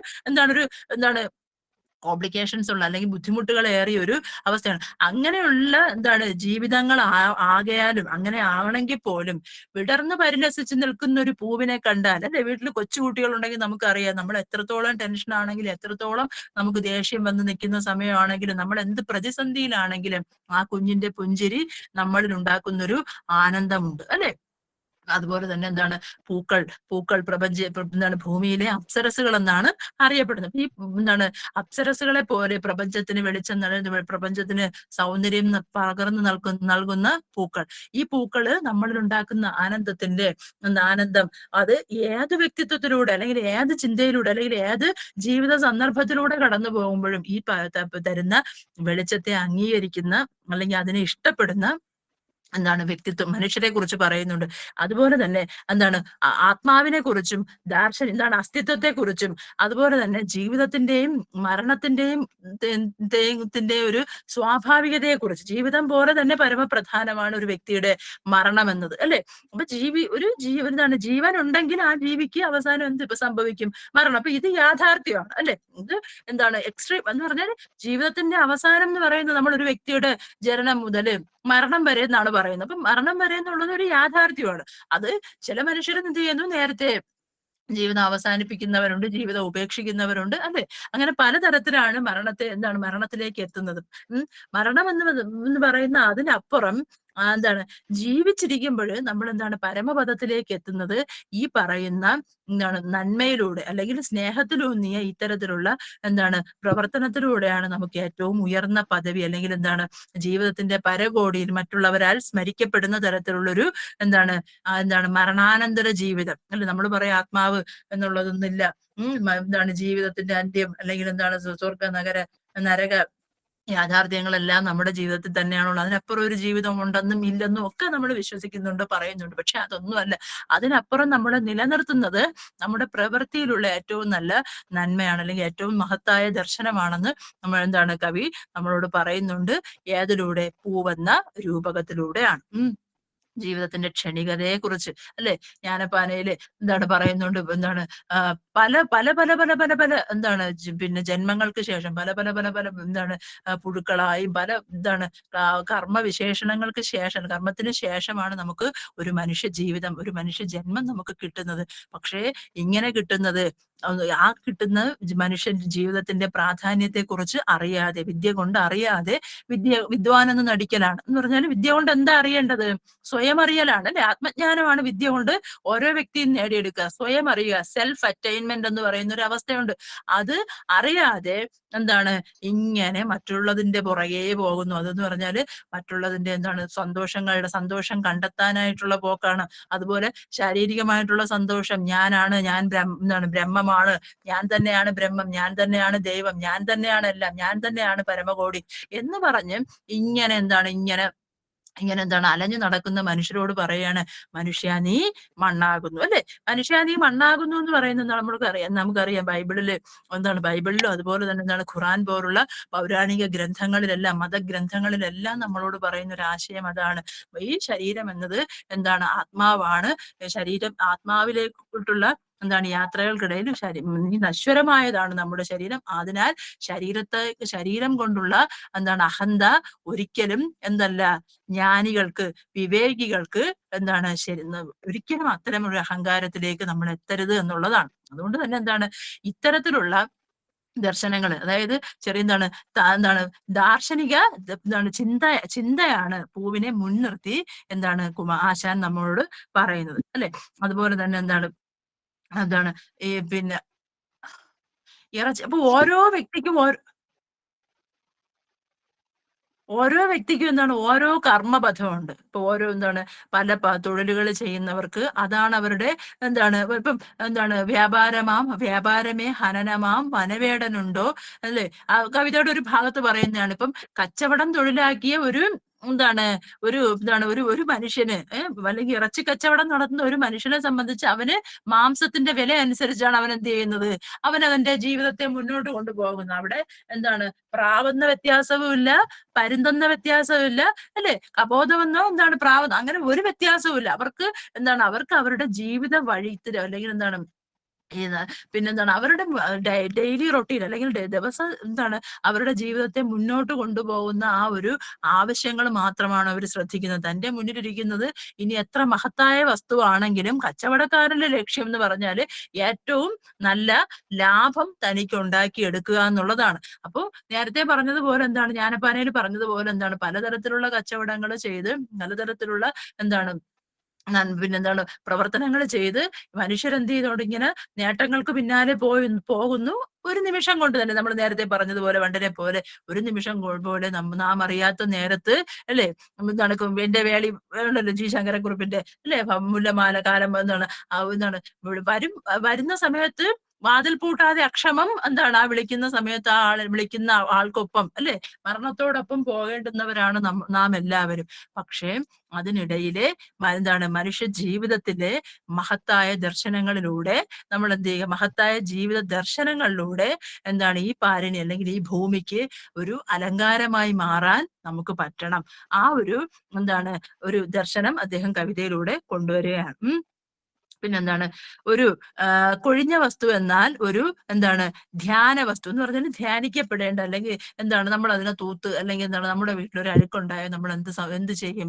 എപ്പോഴും അഴുക്കിലേക്ക് നോക്കി നമ്മൾ വിലപിച്ചിരിക്കുകയല്ല. ആ അഴുക്കിനെ തൂത്തു മാറ്റി അവിടെ വീണ്ടും ഒരു നന്മയെ കൊണ്ടുവരാനുള്ള ശ്രമം നടത്തും. ഇവിടെയും പൂവിനെ നോക്കി വിലപിച്ചിരിക്കാനല്ല കവി നമ്മോട് പറയുന്നത് അല്ലെ. അയ്യോ നല്ലതായിരുന്നു, കഷ്ടമായി പോയി, അയ്യോ ഇങ്ങനെ ആയിരുന്നു, കഷ്ടം. അതല്ല, ആ ഒരു ദർശനമല്ല കവി പറയാനായിട്ട് ഉദ്ദേശിക്കുന്നത്. ഇങ്ങനെയാണ് ജീവിതം, ഇത്രയും നശ്വരമാണ് ജീവിതം. ഈ നശ്വരമായ ജീവിതത്തില് എന്ത് ചെയ്യാൻ നിനക്ക് കഴിയുന്നു? മനുഷ്യൻ എന്നുള്ള നിലയില് ഇത്ര ഷോർട്ടായിട്ടുള്ള ഇത്രയും ഒരു ചെറിയ ജീവിത കാലഘട്ടത്തിനുള്ളിൽ നിന്നെ ഉന്നമനാക്കി മാറ്റുന്ന അല്ലെങ്കിൽ നിന്നെ ഏറ്റവും ഉയർന്ന സ്ഥാനത്തേക്ക് എത്തിക്കണമെങ്കിൽ നിന്റേതായിട്ടുള്ള നിലയില് നീ എന്താണ് ചെയ്തത്? സ്വയം ചോദിക്കലാണ് അല്ലെ. ഓരോ പരകോടിയിലും ഈ പറയുന്ന പോലെ ഒരു നമ്മളോട് തന്നെ ചോദിക്കുകയാണ് അല്ലെ. ദൈവത്തെ അന്വേഷിക്കല് അതിന്റെ ആ ഒരു ദൈവത്തിന്റെ അന്വേഷണത്തിന്റെ പരകോടിയിലെത്തുന്നു, നാം തന്നെയാണ് ദൈവം, അല്ലെ? നമ്മളിലുള്ള നന്മയാണ് ദൈവം എന്ന് പറയുന്നത് പോലെ ഓരോന്നിന്റെയും എക്സ്ട്രീം ആയിട്ടുള്ളൊരു ഘട്ടത്തിലേക്ക്, അല്ലെങ്കിൽ എന്താണ് ഈ ഒരു ജീവിത ദർശനങ്ങളിലൂടെ ജീവിതത്തെ മാറ്റി ചിന്തിച്ചാൽ, അല്ലെങ്കിൽ ജീവിതത്തെ കുറച്ചുകൂടെ അറിഞ്ഞാൽ നമുക്ക് ചുറ്റുമുള്ള കലാപങ്ങളെയും യുദ്ധങ്ങളെയും സ്നേഹരാഹിത്യങ്ങളെയും എല്ലാം നമുക്ക് എന്ത് ചെയ്യാൻ പറ്റും? മാറ്റിയെടുക്കാൻ പറ്റും എന്നുള്ളൊരു പ്രതീക്ഷ. അതാണ് കവിതയുടെ അവസാന ഭാഗത്ത്. നീ എന്ത് ചെയ്യും? കൽപ്പദ്രുമത്തിന്റെ, അതായത് സ്വർഗത്തിലെ കൽപ്പദ്രുമത്തിന്റെ കൊമ്പിലാണ് നിനക്കുള്ള സ്ഥാനം, അല്ലെ? കാരണം എന്താണ്? കാരണം നീ പ്രപഞ്ചത്തിന് എപ്പോഴും നന്മ മാത്രം പകർന്നിട്ടുള്ളവളാണ്, അല്ലെ? അവളാണ് എന്ന് പറഞ്ഞാൽ ഏറ്റവും നന്മ ചെയ്യുന്നവർക്ക് മനുഷ്യരുടെ മനസ്സിൽ ഏറ്റവും ഉയർന്ന സ്ഥാനമാണുള്ളത്, അല്ലെ? അതുപോലെ തന്നെ ഏറ്റവും നമ്മൾ മരിക്കുമ്പോ പോലും നമ്മളൊരാളെ ആ ഒരു സ്നേഹത്തോടു കൂടി, അല്ലെങ്കിൽ അത്രത്തോളം എന്തായിരുന്നു എന്നുള്ള തരത്തിൽ നമ്മൾ ചിന്തിക്കണമെങ്കിൽ ഈ ഭൂമിയിൽ അവർ ചെയ്ത നല്ല പ്രവൃത്തിയുടെ അടയാളപ്പെടുത്തൽ കൊണ്ട് മാത്രമാണ്. അതുകൊണ്ട് തന്നെ പൂവിന് ഈ നമ്മൾ പറയുന്ന സ്വർഗത്തില് ഈ കൽപ്പദ്രുമത്തിന്റെ കൊമ്പിലാണ് നിനക്കുള്ള സ്ഥാനം എന്ന് പറഞ്ഞാൽ ഏറ്റവും ഉയർന്ന ഇടത്ത് നിനക്ക് ഇരിക്കാനുള്ള ഇടം നിനക്ക് കൽപ്പിച്ചു കൊടുത്തിരിക്കുകയാണ് കവി. അങ്ങനെ പ്രത്യാശിച്ചുകൊണ്ടാണ്, അല്ലാതെ കരഞ്ഞു കരഞ്ഞ് കരഞ്ഞു കരഞ്ഞ് ജീവിതം അവസാനം വരെയും പോയല്ലോ ഇങ്ങനെ കരഞ്ഞിട്ട് അങ്ങനെയല്ല. അതിനപ്പുറം ഈ കരച്ചിലിനെ അതിജീവിക്കുന്ന ഒരു ദാർശനിക ദീപ്തി പൂവിന് കൽപ്പിച്ചു കൊടുക്കുന്നുണ്ട്, അല്ലെ? കവിത വായിച്ചു കഴിയുമ്പോൾ ശരിക്കും പറഞ്ഞാൽ നമ്മൾ പൂവ് പോയ ദുഃഖത്തിൽ കരയലല്ല നമ്മുടെ മനസ്സിലേക്ക് വരുന്നത്. പിന്നെ ഒരു മനുഷ്യന്റെ ഘട്ടത്തിലൂടെ, ഒരു മനുഷ്യന്റെ ജീവിതത്തിലൂടെ ഒരു പൂവിനെ ഇത്തരത്തിൽ പറഞ്ഞു പറഞ്ഞു പറഞ്ഞ് അവസാനം ഏറ്റവും ഉയർന്ന ജീവിത ദർശനങ്ങള് നമ്മുടെ ജീവിതത്തിലേക്ക് കൊണ്ടുവരാനുള്ള പ്രേരണ വരുത്തുന്ന വിധത്തിലാണ് കവിത സഞ്ചരിക്കുന്നത്. അതുപോലെ തന്നെ ശരീരനിഷ്ഠമായിട്ടുള്ള ലൗകിക ജീവിതത്തോടുള്ള ആ ഒരു ലൗകിക ജീവിതത്തിന് പ്രാധാന്യം ഇല്ല എന്നല്ല, ജീവിതത്തിന് പ്രാധാന്യമുണ്ട്, വ്യക്തി ജീവിതത്തിന് അല്ലെങ്കിൽ ലൗകിക ജീവിതത്തിന് പ്രാധാന്യമുണ്ട്. പക്ഷേ അതിനപ്പുറമുള്ള ദാർശനിക ജീവിതത്തിന്, അല്ലെ? ദാർശനിക ജീവിതത്തിന് ഇമ്പോർട്ടൻസ് കൊടുത്തുകൊണ്ടാണ് കവിത അവസാനിക്കുന്നത്. പിന്നെന്താണ് നമ്മുടെ ദയയിൽ നിന്ന് അപ്പം നമുക്കറിയാം നമ്മുടെ വൈകാരിക മൂല്യങ്ങളിൽ ഏറ്റവും ശ്രദ്ധേയമായിട്ടുള്ള ഇപ്പൊ മറ്റുള്ളവരോട് തോന്നുന്ന ദീനരോട് തോന്നുന്ന അനുകമ്പ, അതുപോലെ പിന്നെന്താണ് കാരുണ്യം, അതുപോലുള്ള ഇത്തരത്തിലുള്ള വികാരങ്ങളെ, വൈകാരിക മൂല്യങ്ങളെ ഒന്നുകൂടെ ഉണർത്തുന്നതിന്, അതുപോലെ മത്സരം, മതമത്സര കാമക്രോധ ലോഭ മതമാത്സര്യങ്ങൾ, അല്ലെ? എഴുത്തച്ഛന്റെ ഭാഷയിൽ അതെല്ലാം ഇതെല്ലാം നമുക്ക് ആത്യന്തികമായിട്ടുള്ള നാശത്തിന്റെ ഉപാധികളാണെന്നുള്ള ഓർമ്മപ്പെടുത്തല് കവിതയിലുണ്ട്. അടിസ്ഥാന വികാരങ്ങൾ എന്ന് പറയുന്ന ഒരു വ്യക്തിയെ സംബന്ധിച്ച് ഈ പ്രപഞ്ചത്തെ നിലനിർത്തുന്ന വൈകാരിക സത്ത എന്ന് പറഞ്ഞാൽ പരസ്പരമുള്ള ധാരണയാണ്, മനസ്സിലാക്കലാണ്, അല്ലെ? ചേർത്തുപിടിക്കലാണ്. ഇത്തരത്തിലുള്ള വൈകാരിക മൂല്യങ്ങൾക്ക് പ്രാധാന്യം കൊടുക്കും, വാല്യൂസിന് പ്രാധാന്യം കൊടുക്കുന്നതാണ്. എന്നിട്ട് പറയുന്നുണ്ട്, അവനി വാഴ്വെന്നാൽ കിനാവ് പോലെ കഷ്ടമാണ്, ഒരു സ്വപ്നം പോലെയാണ്, അല്ലെ? അവനിയിലെ വാഴ്വ്, പ്രപഞ്ചത്തിലെ ജീവിതം എന്നാൽ ഒരു കിനാവ് പോലെയാണ്. നമുക്കറിയാം സ്വപ്നത്തെ കുറിച്ച് നമ്മൾ അപഗ്രഥനം ചെയ്യുമ്പോൾ മനുഷ്യ മനസ്സിന്റെ, അല്ലെ? സിഗ്മണ്ട് ഫ്രോയിഡ് ഒക്കെ പറയുന്നത് എങ്ങനെയാണ്? മനുഷ്യ മനസ്സിന്റെ വൈകാരിക ചിന്തകളുടെ പ്രതിഫലനങ്ങളാണ് ഓരോ സ്വപ്നവും എന്ന് പറയുന്നത്. മനുഷ്യ മനസ്സിനെ നടക്കാവുന്നതും ചിന്തിക്കുന്നതുമായ ചിന്തകളുടെ പ്രതിഫലനങ്ങളാണ് നമ്മൾ കാണുന്ന ഓരോ സ്വപ്നവും എന്ന് നമ്മുടെ സൈക്കോളജിക്കൽ ആയിട്ടുള്ള തോട്ട്സ് അല്ലെങ്കിൽ ചിന്തകൾ നമ്മളെ പറഞ്ഞു പഠിപ്പിക്കുകയാണ്. പക്ഷെ അതിനപ്പുറം നമ്മളെ ജീവിതത്തിലേക്ക് മുന്നോട്ട് കൊണ്ടുപോകുന്ന ഒരു ഒരു കിനാവുണ്ട്, അല്ലെ? ആ കിനാവ് എന്നാൽ ക്ഷണികമാണ്, വിത്തിൻ സെക്കൻഡ് മാത്രമേ ഓരോ സ്വപ്നത്തിനും ആയുസുണ്ട്. അപ്പൊ കിനാവ് പോലെ കഷ്ടമാണ് അവനിയിലെ വാഴ്വ്. കാരണം അവനി വാഴ്വ് എന്ന് പറഞ്ഞാല് ഈ പറയുന്ന തരത്തിലുള്ള എല്ലാ ദുഃഖങ്ങളും എല്ലാ പ്രശ്നങ്ങളും ഒക്കെ നിറഞ്ഞതാണ്. അതിനെ അതിജീവിക്കൽ എന്നാൽ അത് കഷ്ടമേറിയതാണ്. പക്ഷേ പകുതിയിലിട്ട് പോകുക, അല്ലെങ്കിൽ ജീവിതം നശ്വരമാണ്, അല്ലെങ്കിൽ ജീവിതത്തിൽ എനിക്ക് പറ്റുന്നില്ല എന്ന് തോന്നുന്നിടത്ത് ഉപേക്ഷിച്ചു പോകലല്ല, ആ ഉപേക്ഷിക്കുന്നിടത്തും സമചിത്തതയോടുകൂടിയുള്ള ജീവിത ദർശനം നമ്മളിലുണ്ടായി ആ ദർശനത്തിലൂന്നിയൊരു ജീവിത വ്യവസ്ഥയ്ക്ക് പ്രാധാന്യം കൊടുക്കലാണ് അദ്ദേഹത്തിന് അദ്ദേഹം ഈ ഒരു കവിതയുടെ പല ഭാഗങ്ങൾ, അല്ലെങ്കിൽ വീണപൂവിന്റെ മൊത്തത്തിലുള്ളൊരു ഒരു മെസ്സേജ് ആയിട്ട് നമുക്ക് പറയാനായിട്ട് പറ്റുന്നത്.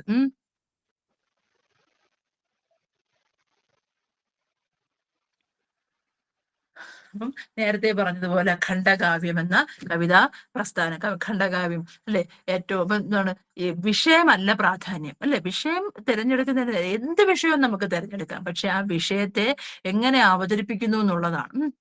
അപ്പൊ എന്താണ് ഇതില് കവി തിരഞ്ഞെടുത്തിരിക്കുന്ന വിഷയം ഏറ്റവും ചെറിയൊരു വിഷയമാണ്, പൂവിന്റെ പതനം, പൂവിലൂടെയുള്ള ജീവിത എന്താണ് വീക്ഷണം. പക്ഷെ ആ ചെറിയ വീക്ഷണത്തില് എത്രമാത്രം എന്താണ് ഫിലോസഫി, എത്രമാത്രം എന്താണ് ജീവിത ദർശനങ്ങളെ എന്ന് പറഞ്ഞാല് ഈ പറയുന്ന നമ്മൾ ഇന്ന് ഈ ഒരു കാലഘട്ടത്തിലും, നമ്മൾ ഇന്ന് ജീവിക്കുന്ന ഈ ഒരു കാലഘട്ടത്തിലും എന്താണ് സമകാലികമായിട്ടുള്ള ഒരു കാലഘട്ടത്തിലും വീണപൂവ് മുന്നോട്ട് വയ്ക്കുന്ന ജീവിത ദർശനത്തിന് പ്രാധാന്യമുണ്ട് അല്ലെ.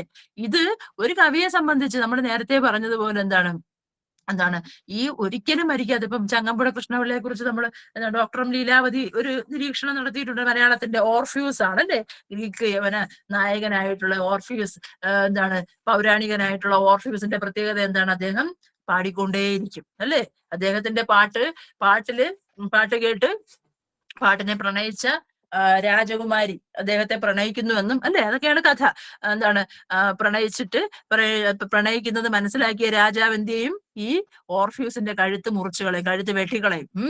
കഴുത്ത് മുറിച്ച് കുറച്ചു കഴിയുന്ന സമയത്ത് കേൾക്കാൻ പറ്റുന്ന എന്താണ്, അവിടെ നിന്ന് ഈ വെട്ടിയ മുറിഞ്ഞ തലയിൽ നിന്നും പാട്ട് പാടിക്കൊണ്ടിരിക്കുന്ന ഓർഫ്യൂസിനെയാണ്. അതായത് ഒരു മനുഷ്യനെ നമുക്ക് എന്ത് ചെയ്യാൻ പറ്റില്ല, ഒരു മനുഷ്യനെയും നമുക്ക് എന്ത് ചെയ്യാൻ പറ്റില്ല, ഒരിക്കലും നമുക്കറിയാം ഒരു മനുഷ്യനെയും നമുക്ക് തോൽക്കണമെന്ന് ചിന്ത വ്യക്തി ഉണ്ടാക്കിയെടുക്കാതെ നമുക്ക് ഒരാളെയും തോൽപ്പിക്കാൻ പറ്റില്ല. കൊല്ലാൻ നമുക്ക് എളുപ്പത്തിന് ഒരാളെ കഴിയും, പക്ഷെ ആ കൊല്ലുന്ന ആളിന് പോലും എന്താണ് അയാളെ തോൽപ്പിക്കാൻ കഴിയില്ല.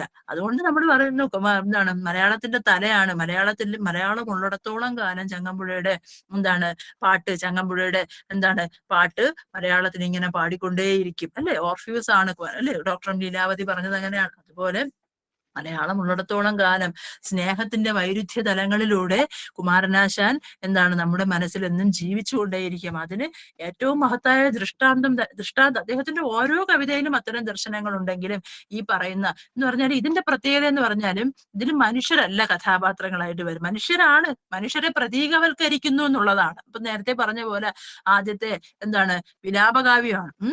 അപ്പൊ വിലാപകാവ്യം എന്ന് പറയുമ്പോൾ നമുക്ക് ഏറ്റവും പ്രിയപ്പെട്ട വ്യക്തികളുടെ മരണമോ അല്ലെങ്കിൽ വേർപാടോ നമ്മളിൽ ഉണ്ടാക്കുന്ന വേദനയാൽ എഴുതുന്ന കവിതയാണ് വിലാപകാവ്യങ്ങൾ എന്ന് പറയുന്നത്. അപ്പൊ വിലാപകാവ്യങ്ങൾ പിന്നെയും ഉണ്ട്, മുമ്പും ഒക്കെ ഉണ്ട്, പക്ഷെ ലക്ഷണമൊത്ത വിലാപകാവ്യം. പക്ഷെ വിലാപകാവ്യം എഴുതിയിരിക്കുന്നത് ആരെ കുറിച്ച്, പൂവിനെ കുറിച്ച്. അവിടെ മനുഷ്യന്റെ ആ ഒരു ഇടപെടലല്ല. ലക്ഷണമൊത്ത ഖണ്ഡകാവ്യം. ലക്ഷണമൊത്ത ഖണ്ഡകാവ്യം നേരത്തെ പറഞ്ഞ പോലെ പ്രതീകവൽക്കരിച്ച് എഴുതലാണ്, ചെറിയ കവിതയാണ്. അതിൽ തന്നെ ഈ പറയുന്ന ജീവിത ദർശനങ്ങളെ കൊണ്ടുവരാൻ പറ്റി. അതുപോലെ ആദ്യത്തെ ലക്ഷണമൊത്ത സിംബോളിക് കവിത അല്ലെ, അതും കുമാരനാശാന്റെ വീണപൂവിനാണ് നമ്മൾ കൽപ്പിച്ചു കൊടുത്തിട്ടുള്ള സിംബലിസം എന്ന് പറഞ്ഞാൽ ബിംബാത്മകത.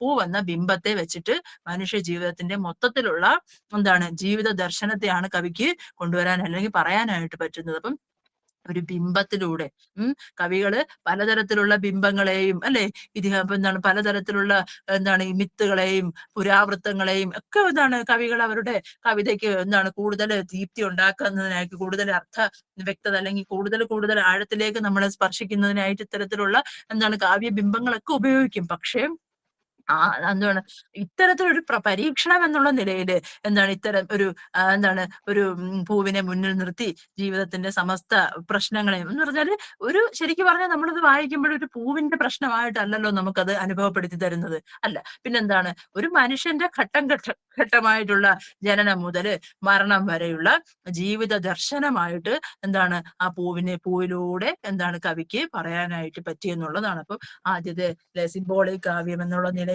അതുപോലെ സ്നേഹസങ്കല്പങ്ങൾ എന്ന നിലയിലും അതുപോലെ വേദ ഇതിഹാസ പുരാണങ്ങൾ കൽപ്പിക്കുന്ന ജീവിത ദർശനങ്ങളുടെ വൈവിധ്യങ്ങളെ ഒറ്റ കാവ്യത്തിലേക്ക് അല്ലെങ്കിൽ ഒരു കൃതിയിലൂടെ ആവാഹിക്കാൻ കഴിഞ്ഞു എന്നുള്ളതാണ്. അപ്പം പറയുന്നുണ്ട് ഇപ്പം നോബൽ സമ്മാനം ഒരു പക്ഷേ തന്നെ മലയാളത്തിലല്ല മറ്റു ഭാഷയിലാണ് ആശാൻ എഴുതിയിരുന്നതെങ്കിൽ നോബൽ സമ്മാനം പോലുള്ള എന്താണ് വലിയ പദവികൾ അലങ്കരിക്കാൻ ഒരു പക്ഷെ അദ്ദേഹത്തിന് കഴിഞ്ഞു. ഇങ്ങനെയുള്ള നിരീക്ഷണങ്ങളൊക്കെ എന്താണ് വീണപൂവിനെ സംബന്ധിച്ച് എന്താണ് വന്നുകൊണ്ടിരിക്കുന്നത്. അത് ആ ഒരു എന്താണ് കാലാധിവർത്തിയായി നിലനിൽക്കാനുള്ള കവിത്വത്തിന്റെ ശേഷിയാണെങ്കിൽ സിദ്ധിയാണ് അദ്ദേഹം എന്താണ് ഇത്തരത്തിലുള്ള അഭിപ്രായങ്ങളിലേക്ക് നിരൂപകരെ കൊണ്ടെത്തിക്കുന്ന. ഒരുപാട് നിരൂപകർ, ഒരുപാട് വിമർശകർ, ഒരുപാട് പഠിതാക്കൾ ഇന്നും വീണപൂവിനെ ആശ്രയിക്കുന്നു. അതിലെ ജീവിത ദർശനങ്ങളെ ഉൾക്കൊള്ളാനും ശ്രമിക്കുന്നുണ്ട് അല്ലെ. അതിൽ പറയുന്ന പോലെ ആധ്യാത്മിക ദർശനങ്ങളുടെ പരകോടി പല ദർശനം, ഗുരു പറയും പോലെ പല മതം സാരവും ഏകം എന്ന് പറയും, പല ദർശനങ്ങളുടെയും സംയോജനമായിട്ട് നമുക്ക് വീണപൂവിനെ വായിച്ചെടുക്കാനായിട്ട് പറ്റും. ഇത്തരം ഒരു കാവ്യം ഇപ്പൊ നമ്മൾ എന്താണ് ഗുരുവിന്റെ എന്താണ് വേർപാട്, അല്ലെങ്കിൽ ഗുരുവിന്റെ ആ ഒരു ഗുരു എന്നിൽ നിന്ന് വിട്ടുപോകുന്ന ഗുരുവിനെ സങ്കല്പിച്ചിട്ടായിരിക്കും അങ്ങനെ ഒരു തരത്തിലും വീണപൂ എഴുതാനുള്ള കാരണങ്ങളിൽ ഒന്നായിട്ട് നിരൂപകർ പറയുന്നുണ്ട്. എന്താണ് ഗുരു എനിക്ക് എന്താണ് അദ്ദേഹം ഗുരുവിന്റെ നമുക്കറിയാലോ അവസാന സമയത്തൊക്കെ ഒരുപാട് വേദനകൾ അനുഭവിച്ച് ഒരുപാട് ആ ഒരു കാലഘട്ടത്തിലൊക്കെ എന്താണ് ആ ചിന്തകള് ആശാനെ ഒരുപാട് മുറിപ്പെടുത്തി ആ മുറിവിൽ നിന്നുണ്ടായ അല്ലെ എന്താണ് ആ ഒരു എക്സ്പീരിയൻസ്, ജീവിത അവബോധത്തിൽ നിന്നുണ്ടായ ഒരു ഗാനമായിട്ട്, അതുകൊണ്ടായിരിക്കാം അനുഭവങ്ങളുടെ ആഴമുള്ളത് കൊണ്ടായിരിക്കാം കവിതയ്ക്ക് ഇത്രയും ആഴം, ഇത്രയും സ്പർശനം, അല്ലെങ്കിൽ നമ്മുടെ ഇത്രത്തോളം നമ്മുടെ മനസ്സിലേക്ക് ഇത്രത്തോളം തൊടാനുള്ളൊരു അവസ്ഥ ഉണ്ടായി വന്നതെന്നുള്ളതും നമുക്ക് വിസ്മരിക്കാനാവാത്തൊരു സത്യമാണ്. അപ്പൊ ഇത്തരം കാര്യങ്ങൾ, അതായത് ഒരു പിന്നെ ഒരു ഹ എന്ന് തുടങ്ങുന്ന അല്ലെ ഒരു കുഞ്ഞ് ജനിച്ചാൽ നമ്മൾ ആദ്യം പറയാം അല്ലെ സന്തോഷത്തിന്റെ ഒരു പ്രതിഫലനമായിട്ട്, അത്ഭുതത്തിന്റെ ഒരു പ്രതിഫലനമായിട്ട് അല്ലെ തുടങ്ങി, അല്ലെങ്കിൽ ആ പൂവ് വിരിഞ്ഞ്, അല്ലെങ്കിൽ താഴേക്ക് വീണ് പതിച്ച് നിലംപരിശയായി കിടക്കുന്ന പൂവിനെ കണ്ടിട്ടുണ്ടായ അത്ഭുതത്താൽ ഉണ്ടായ ആ ഹ എന്ന് തുടങ്ങിയിട്ട് അതിന്റെ ഓരോ ഘട്ടങ്ങളും പറഞ്ഞ് ആ പറയുന്ന കൂട്ടത്തിൽ ഫിലോസഫിക്കലായിട്ടുള്ള ജീവിത ദർശനങ്ങളെയും ചുരുങ്ങിയ വാക്കുകളിലൂടെ പറഞ്ഞ് അല്ലെ കണ്ണേ മടങ്ങുക കരിഞ്ഞും അലിഞ്ഞും ആശു മണ്ണാകുമീ മലര് വിസ്മൃതമാകും ഇപ്പോൾ എണ്ണീടുകാർക്കും ഇതുതാൻ ഗതി കണ്ണീരിനാൽ അവന് വാഴ്വ് കിനാവ് കഷ്ടം. എണ്ണീടുക, നിങ്ങൾ ഓരോരുത്തരും ശ്രദ്ധിക്കുക, നിങ്ങൾ ഓരോരുത്തരും ചിന്തിക്കുക അല്ലെ.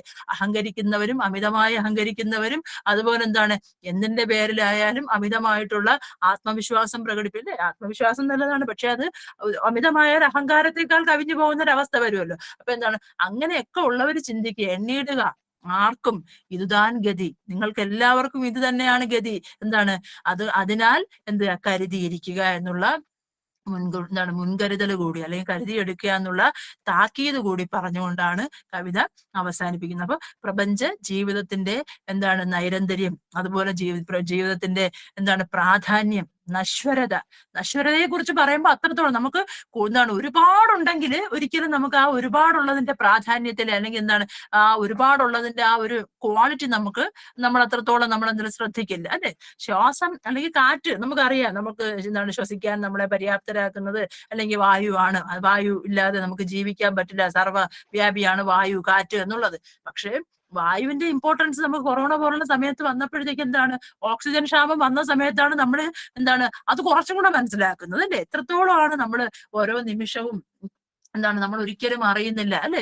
ദൈവത്തെ പോലെയാണ് കാറ്റിന്റെ അവസ്ഥ പറയുന്നത് എന്ന് പറഞ്ഞാല് നമുക്ക് ചുറ്റുമുണ്ട്, ഇല്ലാതെ നമുക്ക് ജീവിക്കാൻ കഴിയില്ല. പക്ഷെ എങ്ങനെ ഇരിക്കുന്നെന്നോ ഏത് രൂപത്തിലാണെന്നോ ഒന്നും നമുക്കറിയില്ല. അങ്ങനെ നമ്മുടെ നിശബ്ദ സാന്നിധ്യമായ വായുവിനെ പോലെ അല്ലെ. അതുപോലെ ഇങ്ങനെ നമുക്ക് ചുറ്റുമുള്ള പ്രപഞ്ചത്തിലെ ഓരോ ശക്തിയും നമ്മൾ മനുഷ്യനെ മനുഷ്യനായി മനുഷ്യൻക്ക് അപ്പുറമുള്ള ചിന്തയിലേക്ക് വന്ന് ജീവിക്കാൻ പര്യാപ്തരാക്കുമ്പോൾ നമ്മൾ ചിന്തിക്കേണ്ടത് ഇത് പ്രപഞ്ചത്തിലെ ഈ സൗകര്യങ്ങളും ഇതെല്ലാം നമ്മൾ എടുക്കുന്നതോടൊപ്പം തന്നെ ജീവിക്കുക, അല്ലെങ്കിൽ മറ്റുള്ളവർക്കും ജീവിക്കാനുള്ള ഇടം അല്ലെ, ജീവിക്കാൻ അനുവദിക്കുക എന്ന് പറയുന്ന ആ ഒരു തത്വത്തിലേക്ക്, ആ ഒരു സത്യത്തെ തിരിച്ചറിയാനുള്ളൊരു ഒരു തുറന്നെഴുത്ത് കൂടിയായി നമുക്കിതിനെ വായിക്കാനായിട്ട് പറ്റും. പ്രസക്തമാണ് ഇതിലെ ഓരോ ഭാഗവും. ഞാൻ വളരെ ചെറിയ ചില കാര്യങ്ങൾ മാത്രമേ ഞാനത് പറഞ്ഞിട്ടുള്ളൂ. ഒരുപാട് വായിക്കാം, ഇനിയും ഏറെ വായനകൾ ഉണ്ടാവണം, ഇനിയും ഏറെ ചിന്തയുണ്ടാവണം, തത്വചിന്താപരമായിട്ടുള്ള ഒരുപാട് നിരീക്ഷണങ്ങൾ ഉണ്ടാവണം. അത്തരത്തില് വായിക്കപ്പെട്ടിരുന്ന, അല്ലെങ്കിൽ വായിക്കപ്പെട്ടുകൊണ്ടിരിക്കുന്ന, ഇനിയും വായിക്കപ്പെടേണ്ട ഒരു കാവ്യമാണ് വീണപൂവ് എന്നാണ് എനിക്ക് തോന്നിയിട്ടുള്ളത് അല്ലെ.